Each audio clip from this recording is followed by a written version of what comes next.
राजस्थान में जिन विद्यालयों में शिक्षकों के पद रिक्त है उन पदों को भरने के लिए गेस्ट फैकल्टी यानी कि अस्थायी तौर पर शिक्षकों को लगाया जाएगा। यही है विद्या संबल योजना।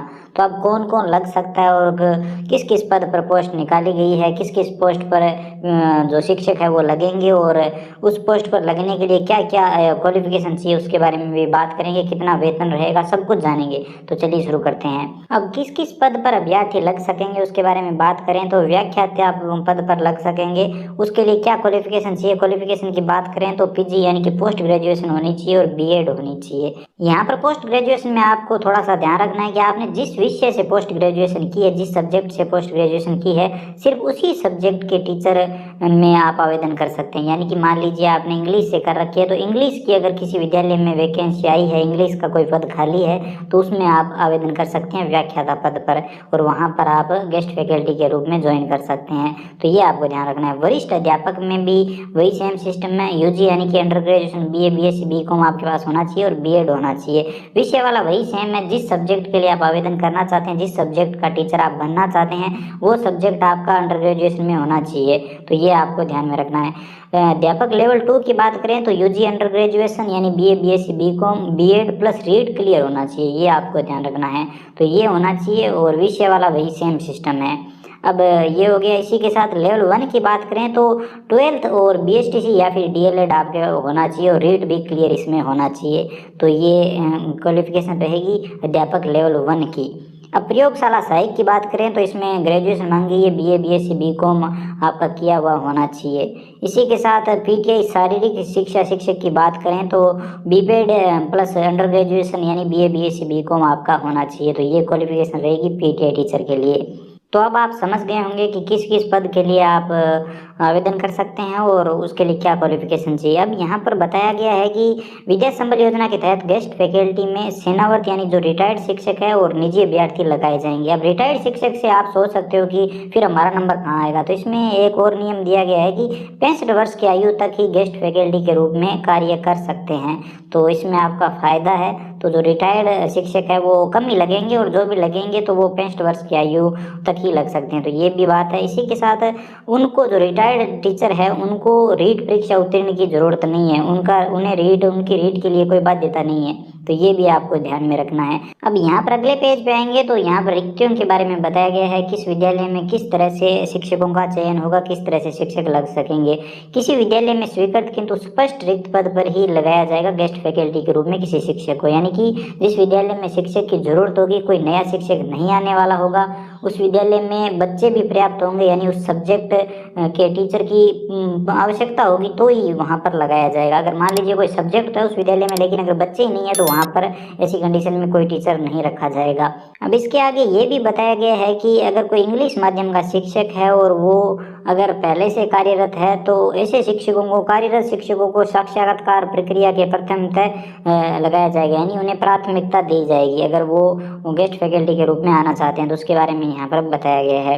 अब यहाँ पर रिक्तियों के प्रकाशन की बात करें कि किस विद्यालय में किस सब्जेक्ट के किस टीचर की जरूरत है, कितने टीचर की जरूरत है, ये कैसे पता चलेगा। तो इसके बारे में बताया गया है कि संबंधित विद्यालय पीयू विद्यालय के नोटिस बोर्ड पर लगाया जा सकता है। वहाँ पर बताया जाएगा कि इस विद्यालय में इसी शिक्षक की, इस सब्जेक्ट के इतने शिक्षकों की जरूरत है। इसी के साथ क्षेत्र व ग्राम के सार्वजनिक स्थल जैसे पंचायत वगैरह में भी ये नोटिस लगाया जा सकता है, लिस्ट लगाई जा सकती है। जिला शिक्षा अधिकारी व प्रारंभिक शिक्षा कार्यालय में भी लिस्ट लगाई जा सकती है कि इस विद्यालय में इतने शिक्षकों की, इस सब्जेक्ट के इतने शिक्षकों की जरूरत है। और सबसे जो अच्छा माध्यम है वो है विभाग की वेबसाइट। वहाँ पर लिस्ट जारी की जाएगी। कई जिलों में लिस्ट जारी हो चुकी है आज जैसे कोटा। इसके अलावा 1-2 जिले और है वहाँ पर भी आज लिस्ट जारी हुई है। तो अगर आप चाहते हैं वो लिस्ट भी मैं आपको उपलब्ध करवाऊँ, उसके बारे में भी वीडियो बनाऊँ तो आप कमेंट सेक्शन में बता सकते हैं। और अगर इस वीडियो पे आपका अच्छा रिस्पॉन्स आएगा तो आगे की वीडियो भी जरूर बनाएंगे। तो ये हो गया। इसी के साथ आवेदन प्रक्रिया की बात करते हैं तो यहाँ पर बताया गया है कि किसी भी पद हेतु 65 वर्ष तक की आयु से सेवानिवृत्त यानी कि जो रिटायर्ड शिक्षक है वो और जो निजी अभ्यर्थी है वो जो उस पद की पात्रता रखते हैं यानी कि उनकी क्वालिफिकेशन कंप्लीट है, वो भरा हुआ अपना आवेदन फॉर्म और समस्त संबंधित दस्तावेज साथ में लगाकर उस फॉर्म के साथ, फॉर्म कौन सा होगा उसके बारे में भी वीडियो के लास्ट में मैं आपको बताऊंगा। ऑफलाइन फॉर्म की आपको जरूरत पड़ेगी। संबंधित आवश्यक दस्तावेज जो भी विद्यालय की तरफ से मांगे जाते हैं वो सभी दस्तावेज समय सारणी यानी कि अंतिम तिथि से पहले संबंधित विद्यालय में सव्य उपस्थित होकर व्यक्ति व्यक्तिगत रूप में उपस्थित होकर वहां पर सबमिट करने होंगे प्राचार्य या फिर पीईओ को, तभी आपका ये आवेदन सबमिट माना जाएगा। पूरा प्रोसेस ऑफलाइन होगा, आपको ऑनलाइन कहीं भी आवेदन करने की जरूरत नहीं है। अब ये वरीयता यानी कि मेरिट लिस्ट का निर्धारण कैसे होगा, इसके बारे में आपको पता होना चाहिए। तो यहाँ पर आपको ध्यान रखना है कि गेस्ट फैकल्टी में जो भी शिक्षक लगाए जाने हैं उनकी जांच के लिए 3 सदस्यों का गठन किया जाएगा। एक कमेटी बनाई जाएगी जिसमें एक सदस्य मेन सदस्य होगा प्राचार्य या फिर पीईओ, इसके अलावा 2 वरिष्ठ व्याख्याता रहेंगे। अब महत्वपूर्ण जो बिंदु है वो ये है कि जो मेरिट लिस्ट है वो कैसे बनेगी, किसका सिलेक्शन होगा किसका नहीं होगा, ये कैसे निर्धारित होगा। तो इसके बारे में बात करें तो यहाँ पर क्लियरली बताया हुआ है कि विषयवार वरीयता यानी कि जिस विद्यालय में जिस सब्जेक्ट के टीचर की जरूरत होगी उसका सिलेक्शन होगा। इसी के साथ उनका निर्धारण कैसे होगा उसके बारे में यहाँ पर बताया गया है कि न्यूनतम शैक्षणिक योग्यता के प्राप्तांकों का 75% और प्रशैक्षणिक योग्यता के प्राप्तांकों का 25% जोड़ा जाएगा। अब आप इस तरह से समझ लीजिए, जैसे कि हम लेवल फर्स्ट की L1 की बात कर लेते हैं तो न्यूनतम जो आपकी शैक्षणिक योग्यता है वो इसमें 12th रहेगी, और जो प्रशैक्षणिक योग्यता है वो आपकी BSTC या DLED रहेगा। तो अब आपका 12th का 75% अंक जोड़ा जाएगा और जो आपके प्राप्तांक है उसमें से 75% जोड़ा जाएगा, और जो प्रशैक्षणिक योग्यता है उसका 25%। इस तरह से आपका अंक काउंट करके और आपका नाम दिया जाएगा। तो अगर आपसे कोई अधिक नंबर लेकर आता है, आपसे अगर कोई अधिक नंबर वाला होता है तो उसका सिलेक्शन हो जाएगा और आपका नहीं होगा, लेकिन अगर आपका सबसे पहले होता है तो आपका नंबर आ जाएगा। इसी के साथ एक यहाँ पर यह भी बताया कि अगर 2 समान अंक वाले अभ्यर्थी आ जाते हैं तो जिसकी आयु ज्यादा होगी उसे प्राथमिकता दी जाएगी। इसी तरह से लेवल 2 और व्याख्याता वगैरह में सब में यही चयन प्रोसेस रहेगा। तो सीधा सा कहने का मतलब ये है कि आपकी मार्कशीट में जो अंक है उनके आधार पर आपका चयन होगा। इसी के साथ यहाँ पर परिवेदना अगर किसी विद्यार्थी को लगानी है तो पात्रता या फिर वरीयता के संबंध में किसी प्रकार की परिवेदना लगानी है तो जिले के मुख्य से जिला शिक्षा अधिकारी को 7 दिवस में प्रस्तुत कर सकते हैं। अगर किसी को कोई आपत्ति है तो यहाँ पर जिला स्तर परिवेदना समिति निम्नानुसार बनाई गई है, वो यहाँ पर आप देख सकते हैं। अब चलिए चलते हैं नेक्स्ट पेज पर, आपको बताता हूँ वेतन के बारे में कि आपको कितना वेतन मिलेगा। आकर्षण का जो मेन बिंदु है वो तो वही है, तो चलिए उसके बारे में बात करते हैं।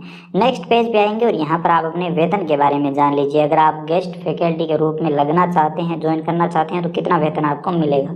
यहाँ पर हम अध्यापक लेवल प्रथम और द्वितीय की बात करें तो इसमें आपको एक कला से 1 घंटे के बराबर काउंट किया जाएगा और आपको 1 घंटे का 300 रुपये यहाँ पर दिया जाएगा, और अधिकतम जो मासिक वेतन है वो 21,000 रुपये आपको दे होगा।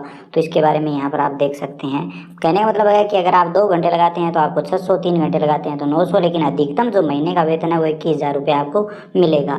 इसी के साथ यहाँ पर वरिष्ठ अध्यापक की बात करें तो उसमें यहाँ पर घंटे का आपको 350 रुपये और अधिकतम जो मासिक वेतन है वो 25,000 रुपये आपका रहेगा। प्रधानाध्यापक का 400 रुपये प्रति घंटे का वेतन रहेगा और जो अधिकतम वेतन है वो 30,000 रुपये रहेगा। इसी के साथ प्रयोगशाला सहायक की बात करें तो 300 रुपये प्रति घंटे और अधिकतम जो वेतन है वो 21,000 रुपये रहेगा महीने का। इसी के साथ जो PTI टीचर है यानी कि शारीरिक शिक्षा शिक्षक है उसका घंटे का 300 रुपये और अधिकतम जो मासिक वेतन है वो 21,000 रुपये रहेगा।